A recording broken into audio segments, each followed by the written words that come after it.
que vraiment nous soyons des hommes et des femmes d'écoute du Saint-Esprit.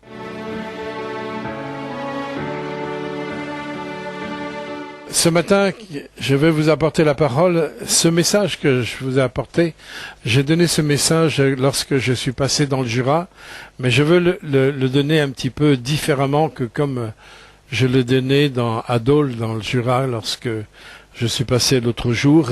J'ai été travailler, j'ai dit ce message, il faut que je le donne à l'église. Mais je veux vous le donner un peu différemment, mais j'aimerais vraiment que nous soyons ensemble attentifs. Vous savez, nous passons une période, vous avez pu voir autour de vous, si vous écoutez un peu les informations, si vous lisez le journal, si vous êtes à l'écoute du Saint-Esprit, c'est pas rose, hein. Et vous avez remarqué que beaucoup de choses marchent à l'envers, hein. Même les non-croyants, ils mettent les panneaux maintenant d'entrée à l'envers. Même les non-croyants se rendent compte qu'on marche à l'envers. C'est normal, il ne faut pas que nous soyons surpris, nous, en tant qu'enfants de Dieu, puisque depuis plus de 2000 ans, c'est écrit dans la Bible, que dans les derniers temps, il y aura des temps difficiles. Hein, les gens seront irreligieux, s'opposeront à leurs parents.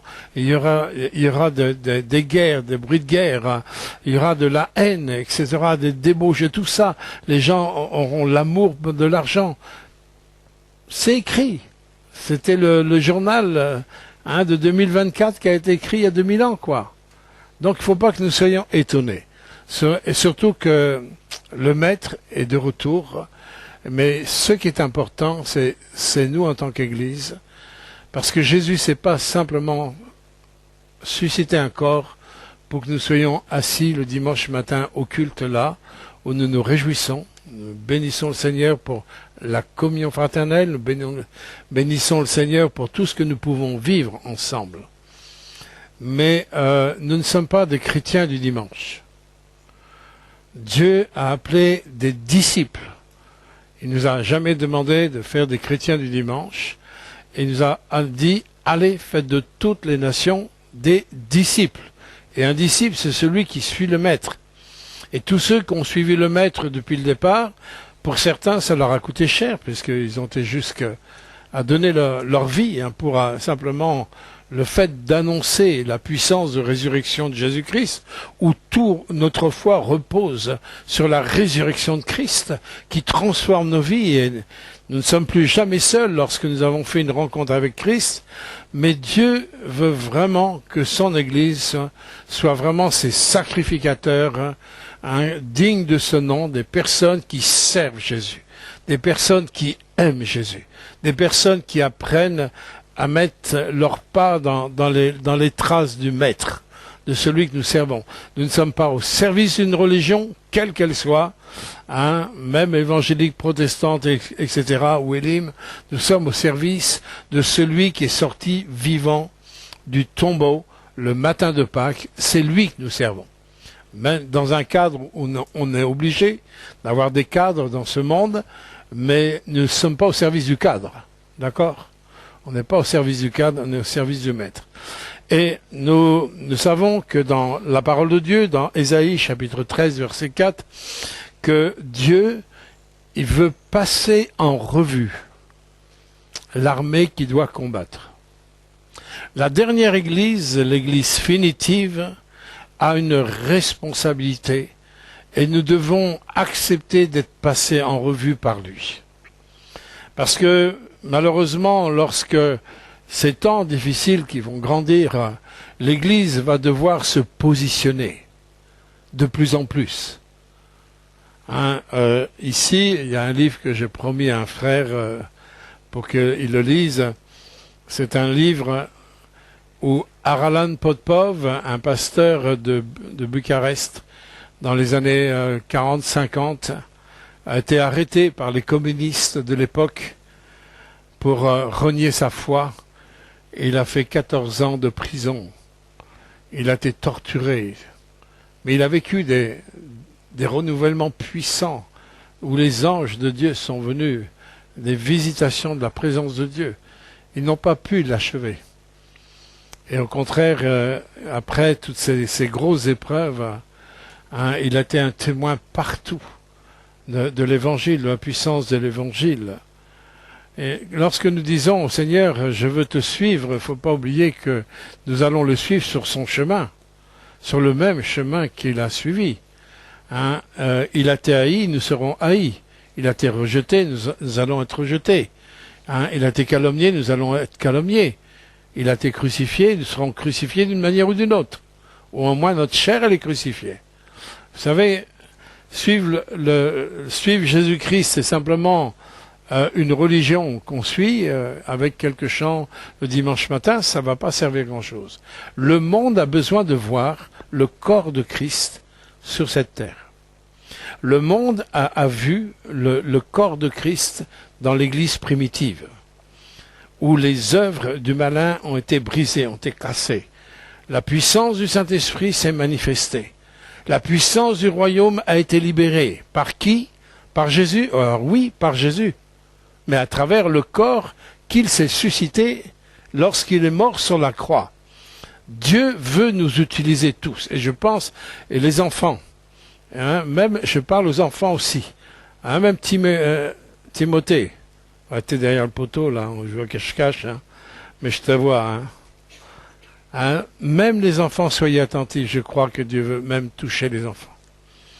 Il y a des temps qui viennent là, où Dieu veut voir une armée en marche. Une armée qui soit empreinte de la pensée de Christ. Une armée où on a tout mis sur l'autel. Vous savez, quand on s'engage, quand on est engagé dans l'armée, hein, on enlève tous nos habits, toutes nos affaires personnelles, on les laisse. Pour ceux qui ont fait l'armée, ils savent de quoi je parle. On laisse tout. Hein, on nous donne des habits qu'on n'a pas choisis, on nous coupe les cheveux avec des coupes qu'on n'a pas choisies, on nous demande de nous lever à des heures qu'on n'a pas choisies, etc. On mange des repas qu'on n'a pas choisis, enfin on n'a rien choisi, quoi. Sauf qu'on est enrôlé dans une armée. Pas vrai, Denis? Hein, c'est comme ça que ça se passe. Hein. Mais nous sommes aussi enrôlés dans une armée. Être chrétien, c'est être enrôlé dans une armée. La grande différence de l'armée purement humaine et l'armée de Dieu, c'est que l'armée de Dieu fonctionne dans un cadre total de liberté. Nous sommes dans un cadre total de liberté et l'engagement de l'Église est une réponse à quoi? À une reconnaissance totale de ce qu'il a fait à la croix. Je veux m'engager pour le Maître. Je veux être enrôlé dans son armée, mais c'est un engagement absolument libre, puisque le Saint-Esprit œuvre dans un cadre de liberté. Là où il y a le Saint-Esprit, il y a la liberté. Donc, à la différence de l'armée purement humaine, c'est qu'on n'a rien à dire, quoi. Avec Dieu, le problème, c'est qu'il nous laisse libres. Cette liberté est un problème pour nous. C'est plus facile hein, d'être dans un cadre d'armée, je veux voir qu'une tête. C'est plus facile. Croyez-moi, c'est plus facile. Hein, apparemment, c'est plus sécurisant. Apparemment. Hein. Mais avec Christ, dire, est-ce que tu veux me suivre? Est-ce que tu veux me suivre? Lui, il est devant. Il est devant. Est-ce que tu veux me suivre? Il ne sera jamais derrière. Et il ne va pas nous attacher pour qu'on le suive. C'est une suite totale de liberté. Alors pour que nous puissions être de ces soldats qui suivent le général en chef, Jésus-Christ de Nazareth, celui qui est ressuscité et par la puissance du Saint-Esprit qui conduit son Église, Dieu a besoin d'éduquer son Église. Il a besoin de former son Église. Il a besoin de nous apprendre. Parce que nous sommes tous des élèves, nous sommes tous dans la même barque.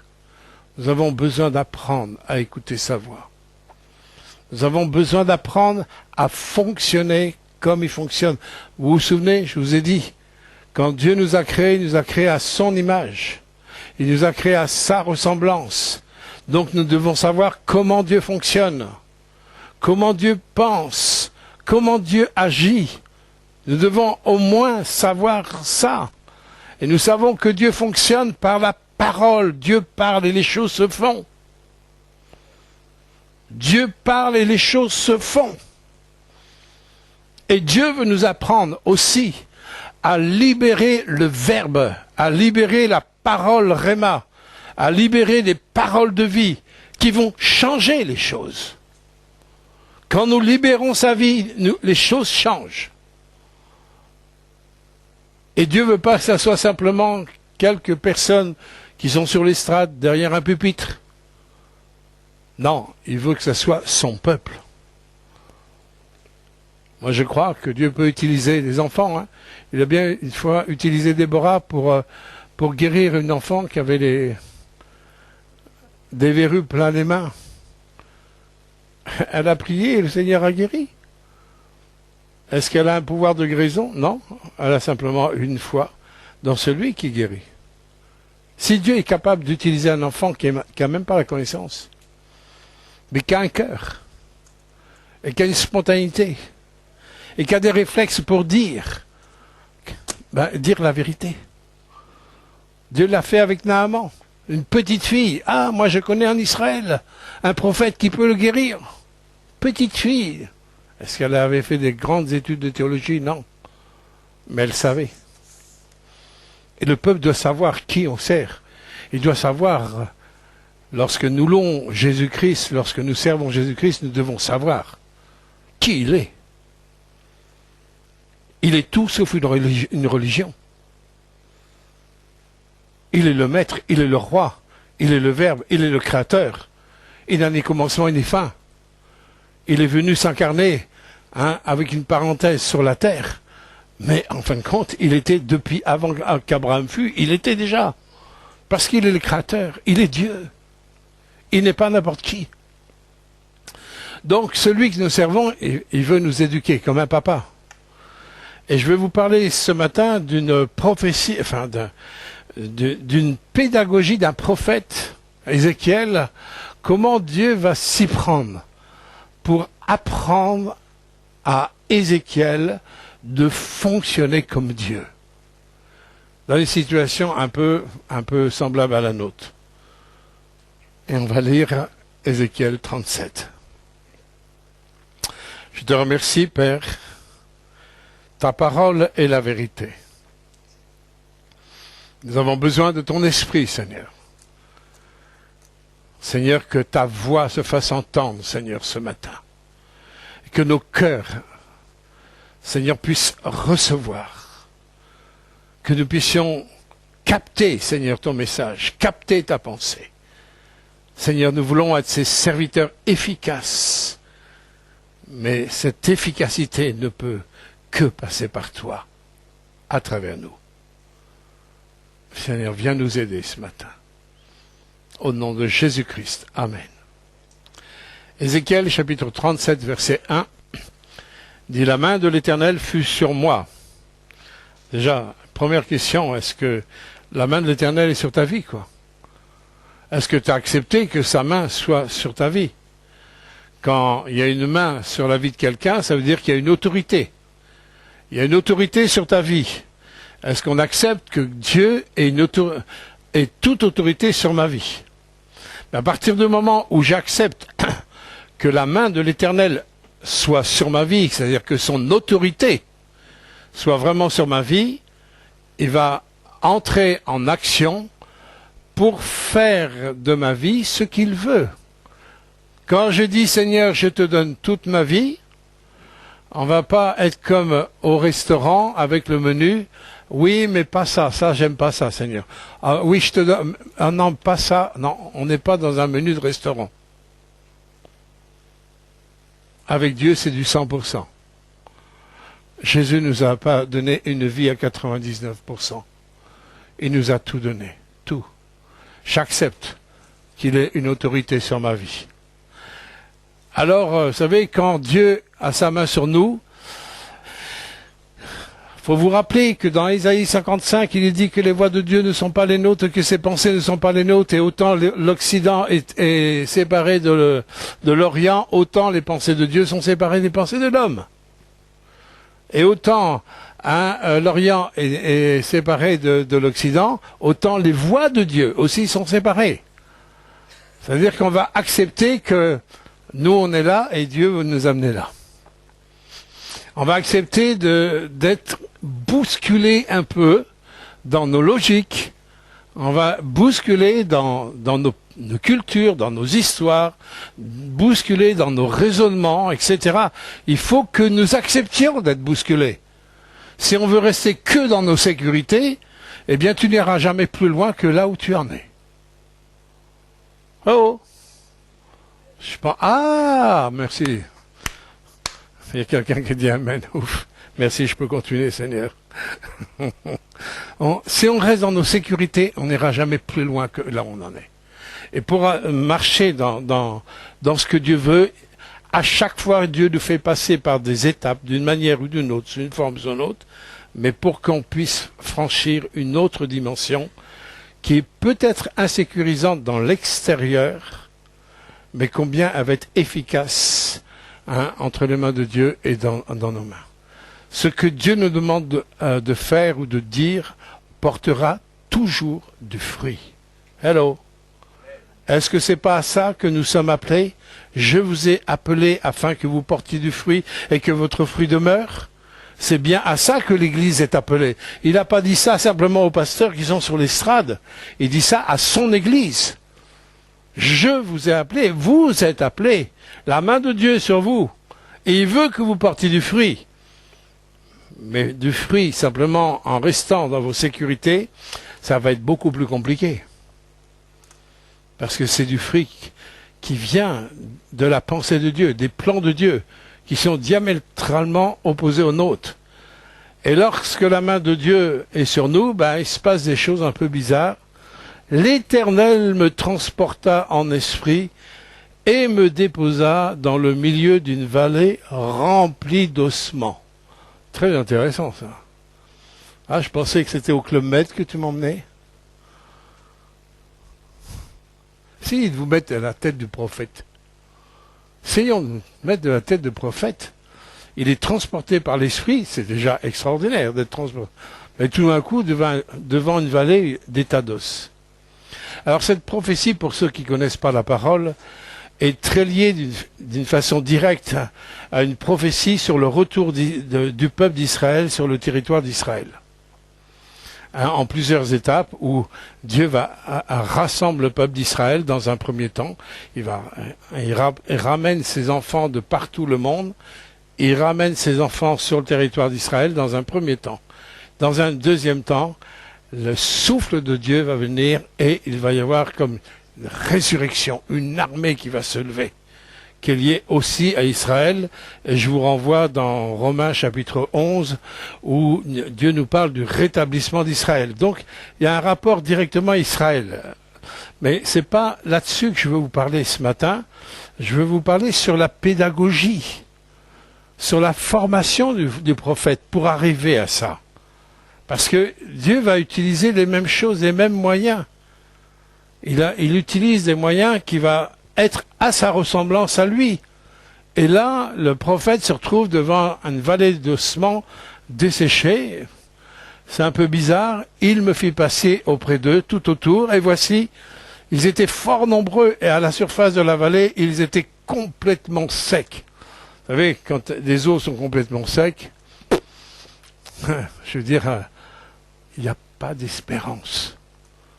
Allez chercher les pronostics de tous les médecins, les diagnostics. Ah, impossible, incurable. Les eaux sont secs, il n'y a plus rien à faire. Voilà ce que les hommes disent. Nous sommes dans une société, mes bien-aimés, où nous sommes entourés de morts. Nous sommes dans une société où nous sommes entourés de gens qui sont morts. On ne les voit pas peut-être comme avec des ossements desséchés, mais quelqu'un qui est mort, c'est dans le même stade que des ossements desséchés. La société que nous regardons, elle est dans la mort. Et la preuve, c'est que Jésus nous dit, lorsque nous sommes venus à lui, vous êtes passés de la mort à la vie. Nous étions bien dans la mort. Et ceux qui sont dans la mort ne comprennent rien des choses de l'esprit. C'est la mort qui les domine, ils ne comprennent rien à la vie. Ils ne peuvent pas comprendre la vie puisqu'ils sont dans la mort. Il n'y a que ceux qui sont dans la vie qui vont commencer à comprendre ce qu'est la vie. Et c'est bien pour ça que les gens sont dans un vide terrible et ils essayent de combler ça comme ils peuvent. Et du coup, le monde va dans tous les sens. Il va dans tous les sens parce qu'ils ne voient pas les repères du royaume. Et les repères du royaume doivent venir et passer par l'Église. Dieu veut absolument donner dans ce monde. Dieu souffre de voir la société comme ça. Dieu ne veut pas que le pécheur périsse, mes bien-aimés. Il veut le relever, il veut le rétablir, il veut le délivrer. Il veut briser la puissance de malédiction qui a été acquise déjà depuis Jésus-Christ. Mais il faut que ces choses soient libérées sur la terre. À travers qui? À travers quoi? À travers les anges? Non. À travers l'Église. Accompagné d'anges, oui. Mais c'est l'Église qui a une forte responsabilité dans ces temps de la fin. Et Dieu veut dans ces temps, préparer son Église. Elle veut nous préparer pour sortir d'état d'esprit religieux qu'on peut avoir tous, même nous en tant que pasteurs. La religiosité peut tellement nous maintenir dans une forme de mort, même dans les choses apparemment de l'esprit. Dieu nous veut dans une puissance de vie. Et la puissance de vie, elle est quand je vais apprendre à vraiment me soumettre à cette main qui va conduire ma vie. Donc, le prophète se retrouve là, devant une perspective qui n'est pas encourageante, qui est même compliquée. Dans ses raisonnements, ça a dû être compliqué. Et à un moment donné, Dieu va poser une question. Il me dit, fils de l'homme, ces eaux pourront-ils revivre? C'est comme s'il nous disait, écoutez, Église du XXIe siècle, ces gens qui sont tellement anti-Dieu autour de vous, ces gens qui ont de la haine contre moi, peuvent-ils devenir mes disciples et mes ouvriers? Si nous posons cette question-là, aujourd'hui, là. Ces eaux peuvent-ils revivre? Cette société peut-elle encore être touchée par la puissance de l'Évangile? Alors, on va peut-être répondre. Là, on est capable de répondre comme le prophète. Là, on est égal avec le prophète. Seigneur éternel, tu le sais, quoi. Là, on est capable d'avoir la même réponse. Vous êtes d'accord avec ça? Alors, si on nous pose cette question, est-ce que tu vois tous ces gens qui sont contre moi? Est-ce que tu crois que moi je peux les amener à moi? Ben, Seigneur, tu sais, quoi. Alors, jusqu'à maintenant, on est au même stade d'éducation du prophète. Et ce qui est important, Dieu qui est un grand pédagogue, il va aller plus loin. Et il me dit, prophétise sur ces eaux et dis-leur, ossements desséchés, écoutez la parole de l'Éternel. Ainsi parle le Seigneur, l'Éternel, à ces eaux, voici, je vais faire entrer en vous un esprit et vous vivrez. Je vous donnerai des nerfs, je ferai croître sur vous de la chair, et je vous couvrirai de peau, je mettrai en vous un esprit, et vous vivrez, et vous saurez que je suis l'Éternel. Waouh! Question.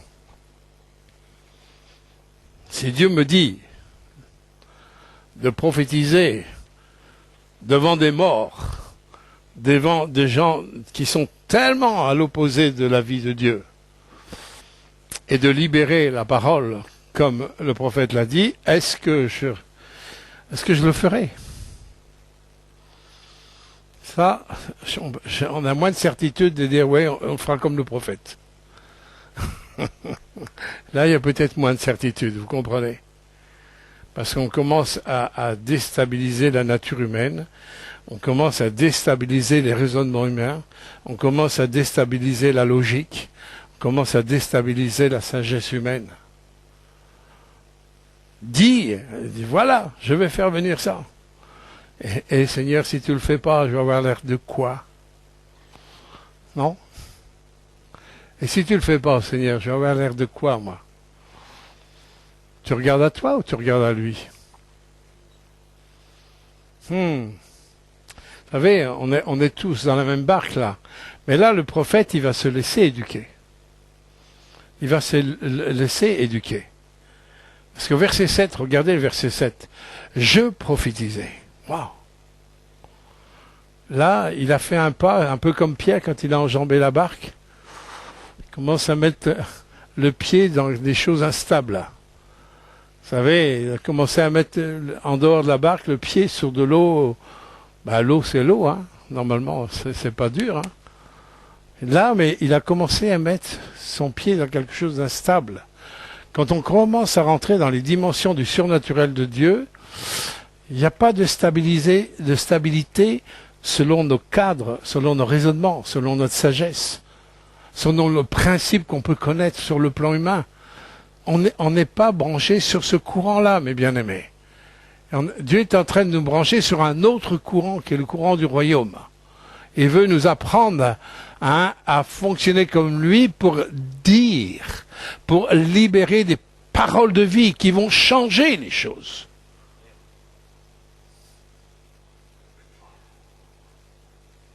Et là, il y a une leçon. Est-ce que je suis prêt à franchir ce qui me paraît instable dans mes raisonnements, dans mes cadres? Est-ce que je suis prêt à franchir ce cap et avoir cette obéissance que Ézéchiel a eue? Et il a commencé à leur dire, il a commencé à parler. Il a donné selon l'ordre que j'avais reçu, il s'est soumis à l'ordre. Faites attention, mes bien-aimés, pour percevoir les ordres de Dieu.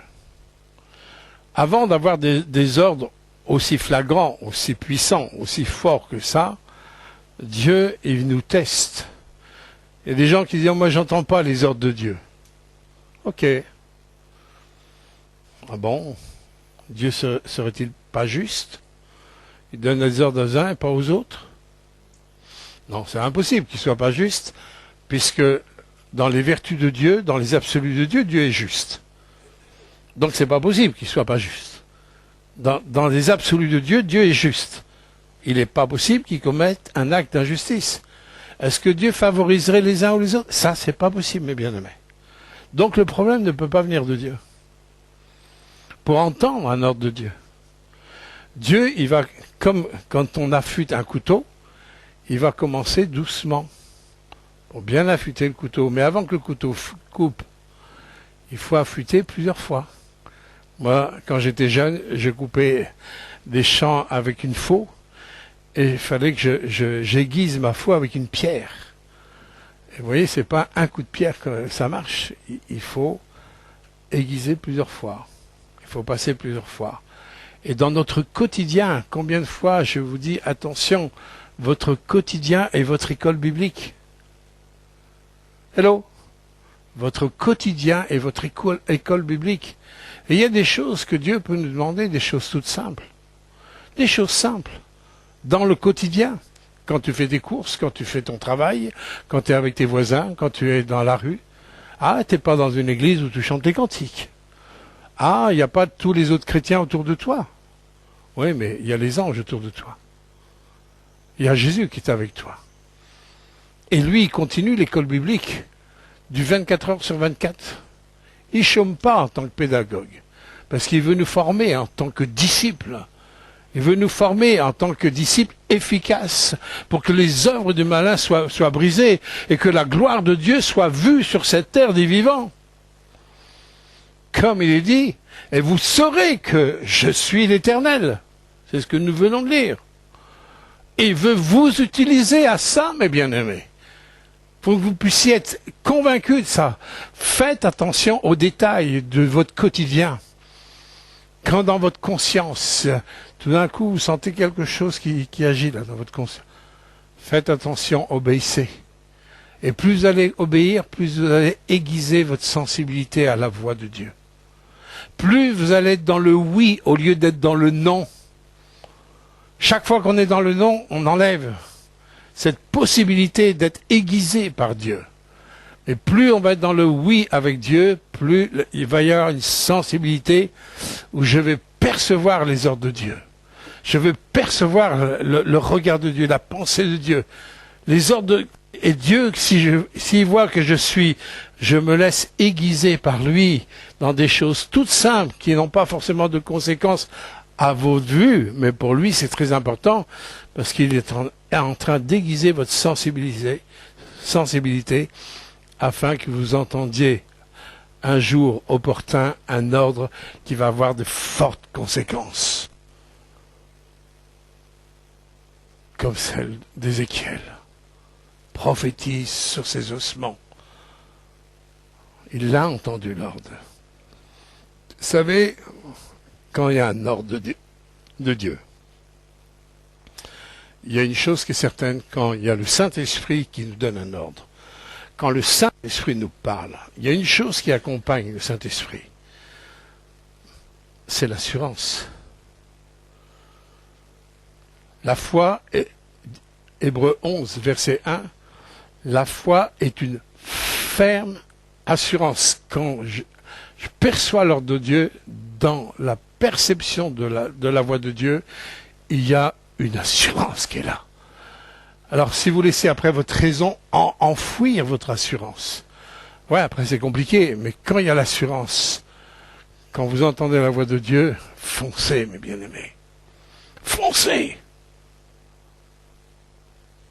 Seigneur est avec vous quand Dieu vous demande de faire quelque chose de précis. Je me souviens, c'était Guillaume, quand il était tout jeune converti, tu te souviens, à Côte-Bec, là? Dieu les a poussés à prier pour une petite fille qui avait coincé son doigt. Tu te souviens de ça? Il était tout jeune converti, non? C'était c'est la première année de conversion, deuxième année, hein. Tout au début de leur conversion. Ils avaient reçu des gens, il y a une petite fille qui a mis son doigt dans une porte, et son angle était décollé, je crois. Le doigt était complètement aplati. Ouais. Ben, en tant que jeune converti, ils n'ont pas réfléchi, est-ce que ça va, comment? Non, leur cœur, la pulsion de l'esprit les a aidés. Ils ont prié, et Dieu a touché la gamine, et après il me téléphone, pasteur, on a vécu un miracle ce soir. Ah, merci Seigneur. Mais il ne faut surtout pas se faire voler des spiritualités comme ça, des élans comme ça, des élans de foi. Hein, c'est ma belle-sœur aussi qui a prié aussi pour notre neveu qui était tombé de 2 mètres de haut, hein, d'une terrasse par terre, il y a des cailloux, tout ça. Instantané, elle n'a pas regardé ce que les autres, la voix, la pulsion du Saint-Esprit. Elle a prié et le gamin n'a rien eu. Il faut qu'on retrouve, mes bien-aimés, ces dimensions-là. Parce que vous en avez besoin. Et si vous le vivez déjà à votre niveau personnel, individuel, vous allez pouvoir le transporter vers cette société qui en a besoin, afin qu'il sache que l'Éternel est vivant. Afin qu'il sache que l'Éternel est celui qui les aime. Afin qu'ils sachent qu'il y en a un qui leur a préparé une destinée bénie pour chacun, dans ce monde qui est tellement perdu, tellement triste, dans la mort, dans l'angoisse. Je prophétisais, et comme je prophétisais, qu'est-ce qui s'est... À un moment où il y a l'obéissance, qu'est-ce qui se passe là? Il se passe ce qui s'est passé à la Pentecôte. Regardez bien le texte. Vous l'avez derrière moi? Ouais, vous l'avez derrière moi. Il y eut un bruit, et voici, il se fit un mouvement, les os s'approchèrent les uns des autres. Je regardai, et voici, il vint des nerfs, la chair crue, la peau, les couvrit par-dessus, mais il n'y avait point en eux d'esprit. Ça, c'est la première étape au niveau de la prophétie pour Israël, la première étape où Dieu a ramené Israël sur le territoire d'Israël.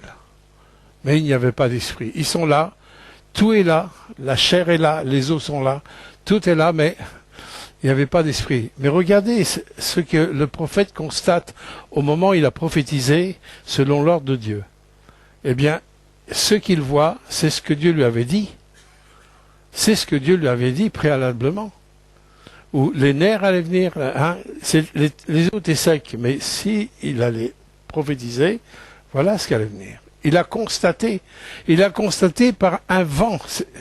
Pourquoi c'est précisé, il y eut un bruit, hein, comme un vent Ça vous dit rien, ça, le jour de la Pentecôte? Il y eut un bruit, un vent impétueux qui est descendu sur les 120, qui ont passé 10 jours enfermés dans un confinement. 10 jours. 120 personnes. Je ne sais pas comment ils ont vécu ça, je disais l'autre jour, mais 120 personnes ensemble au Moyen-Orient, avec la chaleur, au niveau hygiène, au niveau nourriture, sans savoir que ça allait s'arrêter à 10 jours, hein. Mais au 10e jour, chiffre de Dieu, 10. Il y a eu un vent impétueux, la puissance du Saint-Esprit est venue. Et les apôtres ont été immergés du Saint-Esprit. Quand il y a une connexion, et si je mets mes doigts dans la prise là, je peux vous dire, je vais avoir une châtaigne. Hein, parce que je vais connecter avec Paluel là. Je vais connecter avec Paluel. Si je mets les mains là, oui, je vais connecter avec Paluel. Si je mets mon cœur avec une connexion du Saint-Esprit, vous allez être connecté avec le royaume de Dieu. Vous allez être connecté. C'est pas parce que vous avez 1 an de conversion, 5 ans de conversion, 10 ans de conversion, 40 ans de conversion. Ça n'a rien à voir, bien aimé. Dieu travaille même à travers des enfants. Dieu recherche des cœurs d'enfants. Dieu recherche des cœurs qui retrouvent cette simplicité, qui vont obéir, qui vont faire attention aux pulsions du Saint-Esprit. Et quand ils vont se soumettre à la pulsion de l'Esprit, le contact est fait. Ils n'auront pas un court jeu, au contraire, ils auront la dimension du royaume qui va descendre à travers l'autre. Le monde a besoin de voir une église qui fonctionne, avec la connexion du royaume ici-bas. Les gens n'ont plus besoin d'avoir des blablabla, des grandes théories, même sur Dieu, même sur l'amour de Dieu. Ça sert à quoi de donner des grandes théories si l'Église n'aime pas le monde? Si l'Église condamne le monde? Si l'Église juge le monde? Vous pouvez toujours parler de l'amour de Dieu. Allô? Continue? C'est pas fini mon message. Hein? C'est pas fini. On continue, d'accord? Alors là, on voit, il y a un premier travail qui est fait. Hein, les os sont plus des os secs, mais les os sont rassemblés. Il y a des nerfs, il y a de la chair, il y a la peau, il y a tout ça. On peut dire que c'est pas mal, mais il y a un mais. Il n'y a point d'esprit. Vous savez, quand Dieu commence une œuvre, il veut la parfaire. Et il va redemander au prophète. Il me dit, c'est Dieu, c'est l'Éternel. Prophétise. Et il va prophétiser. Au départ, il dit prophétise sur ses eaux, hein, et il demande de parler à ses eaux, mais là, il dit prophétise et parle à l'esprit. Parle à l'esprit. Ce qui leur manque sur ces eaux, c'est l'esprit. Et là, il dit parle à l'esprit, prophétise, fils de l'homme, et dit à l'esprit, ainsi parle le Seigneur l'Éternel, esprit.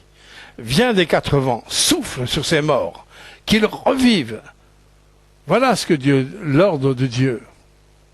Parle à l'esprit. Vous vous souvenez qu'au moment de la création, Dieu a parlé à tout ce qui est végétal, animal, pour créer les choses. Dieu a parlé aux astres pour créer les astres. Mais lorsqu'il a créé l'homme, il a parlé à lui-même.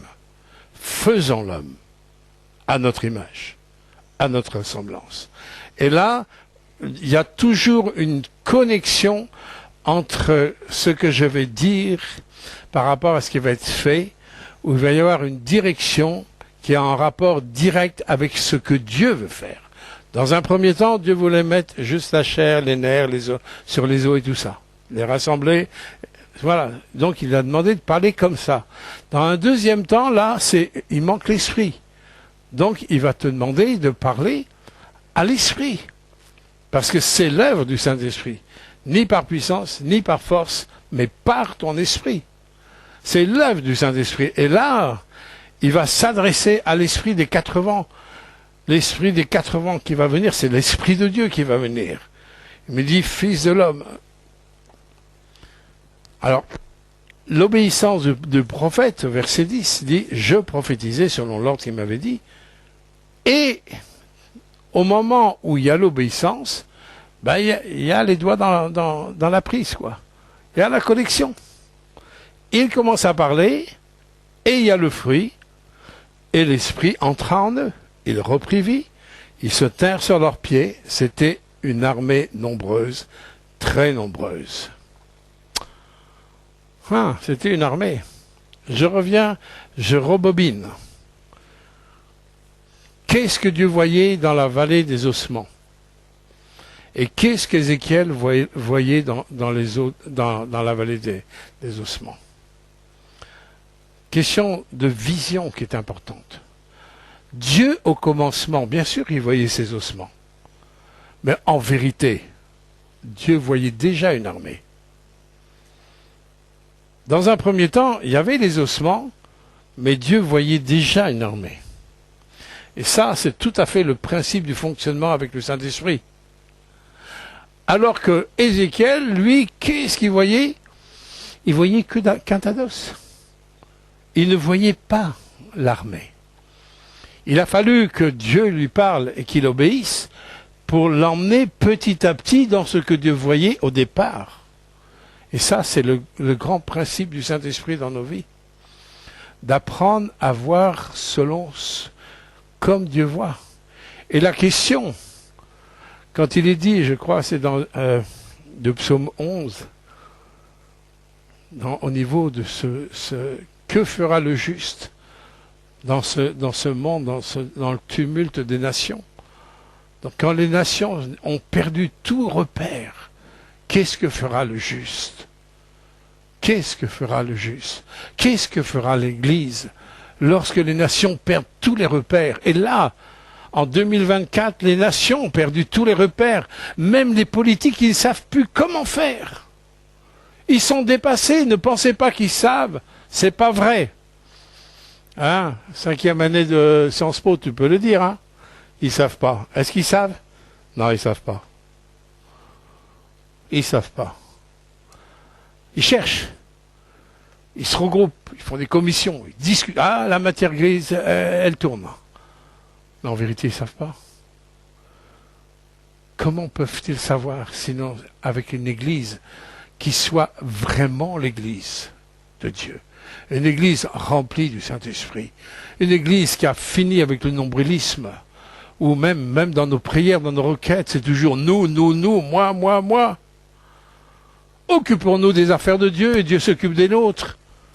Soyons convaincus que lorsque nous nous occupons des choses du royaume, que Dieu s'occupe de nos affaires. Soyons convaincus de ça. C'est la vérité. Cherchez premièrement le royaume des cieux et sa justice, et toutes choses vous seront données par-dessus. Soyons des gens, le temps est court sur la terre. À 70 ans, je peux vous dire, j'ai pas vu le temps passer, moi. C'est court. On n'a pas beaucoup de temps pour servir Dieu. On n'a pas beaucoup de temps pour avoir une efficacité comme ça. On n'a pas beaucoup de temps pour porter des fruits. Arrêtons de perdre notre temps à des choses vaines, à des choses sans valeur, à des choses qui ne font que entretenir le désastre, le désespoir, etc., entretenir la mort. Arrêtons. Il faut que nous puissions apporter la vie comme le prophète. Mais pour l'apporter, il faut que nous puissions être des gens d'écoute de la voix de Dieu.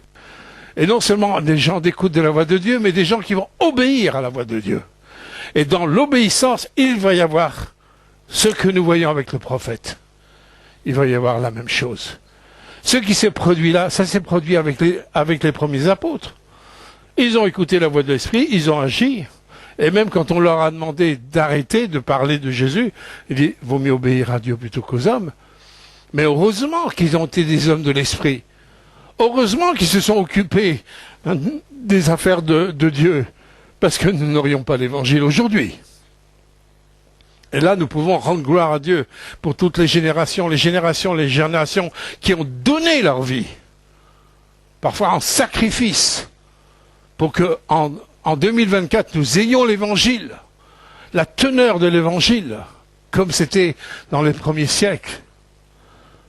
Dans l'église définitive, Dieu veut retrouver ça. Des hommes et des femmes qui sont engagés en enlevant les oui, mais, non, il n'y a pas de mais. Dire Seigneur, je veux te suivre, mais dès qu'il y a un intérêt personnel, oui, mais là je peux pas, là je suis pas disponible, là c'est... Non, c'est oui, c'est oui. Quand Jésus dit toi, suis-moi. Ah ben faut que j'enterre mon père, faut que j'enterre... Laissez-moi enterrer les morts. Vous entendez la remarque de Jésus? Ouais. Hein, ah ben faut que je m'occupe de mon champ. Ouais, vous entendez? Ben occupe-toi de ton champ, ouais. Mais tu es en train de louper l'essentiel. Tu es en train de louper le surnaturel de Dieu. Les dimensions du royaume. Tu es en train de les louper. Ah, Seigneur Jésus. Seigneur Jésus. Seigneur. Le temps est court, mes bien-aimés. Je ne sais pas comment vous le dire. Qu'il y ait des rebonds à l'intérieur. Que nous puissions vraiment nous humilier devant Dieu pour tout ce temps perdu. Comment on a emmagasiné des choses qui sont vaines. Des choses qui sont tellement sans valeur, qui nous font perdre notre temps, qui nous volent notre temps. Que vraiment nous soyons des hommes et des femmes d'écoute du Saint-Esprit. Moi-même, combien de fois je demande pardon à Dieu pour des fois des pertes de temps pour tout ça. D'apprendre à me nourrir, à écouter. Et surtout d'agir comme il nous le demande. Chaque fois que Dieu a utilisé dans mon ministère, hein, vous avez fêté mes 40 ans de ministère l'autre jour. Vous avez relaté tout ce que Dieu a fait à travers mon ministère, à travers les différentes vidéos. Mais à chaque fois, ça demandait un sacrifice. À chaque fois, ça demandait un sacrifice. À chaque fois, il a fallu mettre notre temps, tout, mes raisonnements, ma sagesse de côté. Tout, il a fallu... Ah, mais moi j'avais envie... Non. Ah, on peut voir du fruit. On peut voir du fruit là, du fruit là. Vous savez, avant qu'un fruit vienne, il faut qu'un jour il y ait une semence quelque part. Il n'y a jamais de fruit s'il n'y a pas une semence qui meurt quelque part. Vous n'aurez jamais des pommes de terre si vous n'enfouissez pas une pomme de terre qui va mourir et qui vous donnera une multiplication de pommes de terre. Dans le principe de la nature, il n'y a rien qui peut porter du fruit s'il n'y a pas d'abord une semence qui est morte. En tant que disciple, il faut que ma vie soit, comme dit Paul, si je vis, c'est plus moi maintenant qui vis. C'est Christ qui vit en moi. Si je vis, ce n'est plus moi qui vis. C'est Jésus qui vit en moi. Dieu cherche dans son Église un peuple qui va se lever. Il passe en revue l'armée qui doit combattre. Je vais continuer. Il me dit, fils de l'homme, ces eaux sont toute la maison d'Israël. Voici, ils disent, nos eaux sont desséchées, notre espérance est détruite, nous sommes perdus. Prophétise donc et dis-leur, ainsi parle le Seigneur l'Éternel. Voici, j'ouvrirai vos sépulcres. Je vous ferai sortir de vos sépulcres, ô mon peuple. Je vous ramènerai dans le pays d'Israël. Et vous saurez que je suis l'Éternel lorsque j'ouvrirai vos sépulcres et je vous ferai sortir de vos sépulcres, ô mon peuple. Je mettrai mon esprit en vous et vous vivrez, je vous rétablirai dans votre pays et vous saurez que moi, l'Éternel, j'ai parlé et j'ai agi, dit l'Éternel. Vous voyez, c'est une prophétie directe au niveau d'Israël, mais le principe pédagogique, le principe d'action de Dieu, c'est le même que les apôtres ont vécu, c'est la même chose. Et regardez, il est parlé de sépulcres. Regardez ce que Jésus dit aux hommes religieux. Vous êtes des sépulcres blanchis. Ah, un sépulcre blanchi, ça peut être très beau à l'extérieur. Tous les ans, on peut passer une couche de peinture. Ça peut être très beau, hein. Belle pierre, tout ça, avec... Ouais, mais ouvre le sépulcre, tu vas voir si c'est beau à l'intérieur. C'est la mort, ça pue. Nous sommes entourés de sépulcres. Peut-être dans notre propre vie, il y a des sépulcres.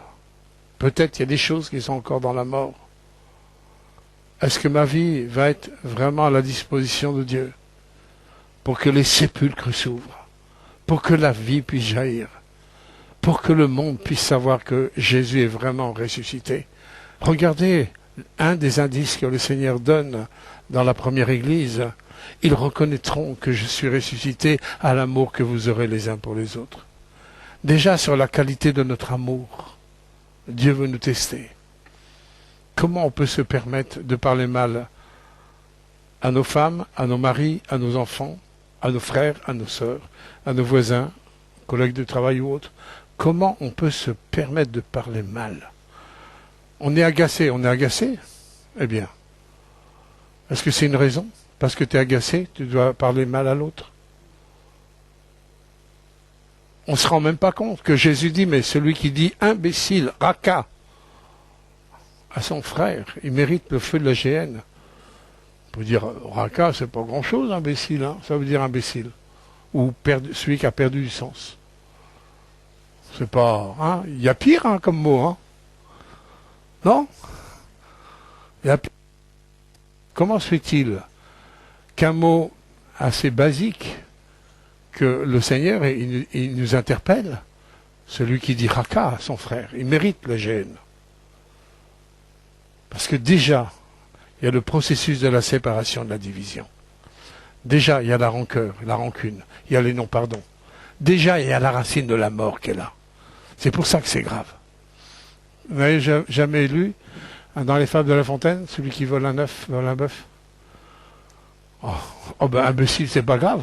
J'ai pas dit ça, Seigneur. J'ai dit juste rocaille, mais c'est pas grave. C'est pas grave. La racine de la mort, elle est dans le raka. C'est pour ça que c'est grave. Nous devons apprendre déjà à entendre la voix de Dieu, déjà entre nous. De voir Christ à travers chacun d'entre nous. De pouvoir se pardonner mutuellement avec le même pardon que Dieu nous a pardonné. Un pardon sans condition et un pardon qui efface sa transgression. Un pardon où on ne se souvient plus. Le pardon de Dieu, il ne se souvient plus de nos péchés. À nous dire, ah je pardonne, mais je n'oublie pas. C'est pas le pardon de Dieu, ça c'est le pardon du monde. Ça n'a rien à voir avec le pardon de Dieu. J'oublie pas. Heureusement que Dieu ne me dit pas ça pour mes péchés. Hein. Je ne pourrais pas me présenter devant lui. Hein. Heureusement que Dieu dit, ah, moi je me souviens plus de tes péchés. Oh, ça fait longtemps que ça en oublie. Hein. C'est effacé. C'est ça qui nous tient. C'est ça qui va nous rendre sensibles. Et sensibles à quoi? Au Saint-Esprit. Déjà de vivre une qualité d'amour entre nous. Et quand cette qualité d'amour entre nous, elle véhicule comme un courant qui véhicule partout, waouh, on va lancer tout ça dehors. Et maintenant, on va être en mesure de le donner aux autres. Et les autres diront, waouh, comment vous pouvez vous aimer comme ça? Christ est en moi. Christ est dans mon frère, dans ma sœur. Est-ce que j'entends la parole de Dieu? Et l'ordre de Dieu. On veut des ordres de Dieu. Vous savez que l'ordre de nous aimer, comme je viens de vous dire, ça fait partie d'un ordre de Dieu. Est-ce que j'accepte que Dieu commence à aiguiser mon couteau? Ma sensibilité? Ton Dieu ordonne. C'est un ordre. Aimez-vous. C'est un impératif. Il ne dit pas, oui, quand tu auras passé 20, 30 ans de guérison, tu pourras être aimé. Non. Heureusement qu'on n'attend pas 30 ans pour être pardonné. Heureusement qu'on n'attend pas 30 ans pour être aimé. Si tu n'attends pas 30 ans pour être aimé et pardonné, si tu as reçu, tu peux donner. Tout le reste ne sont que des mensonges du diable pour que nous ne vivions pas ces dimensions-là. Alors apprenons à nous laisser aiguiser par déjà les ordres de Dieu qui sont précis, que nous savons, afin qu'au moment opportun, si je suis sensible là, à un ordre aussi pratique, à un concret, et c'est là que l'Église a son sens. Si je suis vraiment sensible à ça, devant certains besoins, je vais aussi entendre la voix du Saint-Esprit qui dira « prophétise ».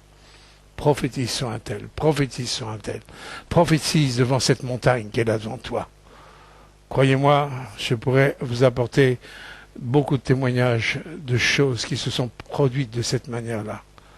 On n'a pas le temps, mais j'aimerais simplement vous sensibiliser que si la main de Dieu est sur nous, il faut que nous acceptions que cette main de Dieu nous amène dans des endroits qu'on n'aura pas choisis, pour nous dire des choses que nous n'aurions même pas peut-être pensé et qui risquent de déboussoler mes raisonnements, ma sagesse, etc. Et si Dieu nous conduit comme ça, surtout obéissons. Soyons ces canaux qui vont libérer des paroles de vie. Proverbe 18, verset 21. De ma bouche sort la vie, de ma bouche sort la mort. Sortons la vie de Dieu. La Bible nous dit dans Romains chapitre 10, verset 8, la parole est près de toi dans ta bouche et dans ton cœur. La parole, elle n'est pas si loin que ça. Elle est déjà dans ta bouche.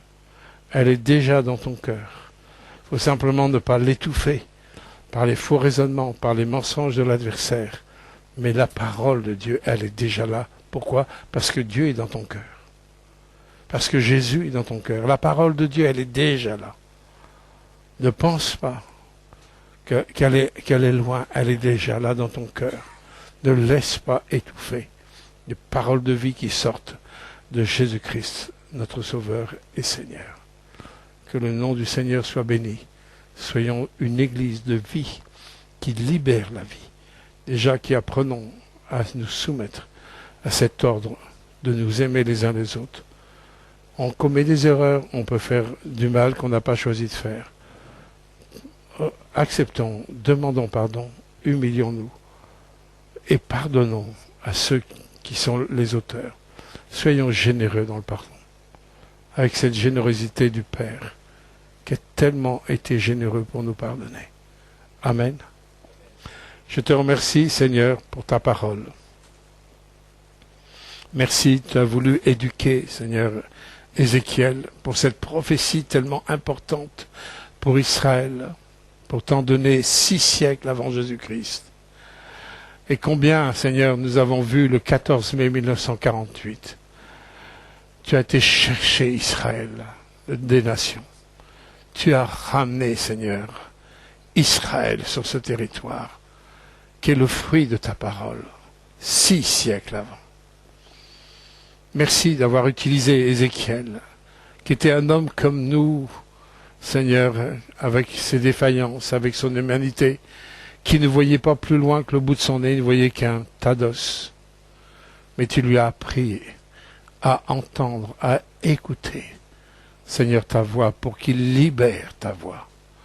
Seigneur, que ta voix soit libérée dans nos bouches.